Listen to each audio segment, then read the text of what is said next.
আপনারা যে যাই মনে করুন, কথা কিন্তু সেটা না। কথাটা হলো যে আপনি আপনার আখলাক চরিত্র এবং নীতি নৈতিকতা ধরে রেখেই চলাটা কিন্তু আপনার কর্তব্য। এখন পাছনে লোকে কিছু বলে, তো এবার পাছনের লোক কিছু বলবেই, এটা বলতেই থাকবে।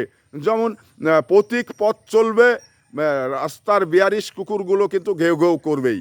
এবার তাই বলে যে পথিক থেমে যাবে, রাস্তা চলা মানে বন্ধ হয়ে যাবে, তা কখনো নয়। কারণ পথিক রাস্তায় চলবেই, কুকুরগুলো বিয়ারিশ কুকুরগুলো কিন্তু ঘেউ ঘেউ করবেই। তো সেই বিষয়গুলো পাশে লোকে কিছু বলে এ কথা শুনে আপনাকে থেমে থাকলে চলবে না।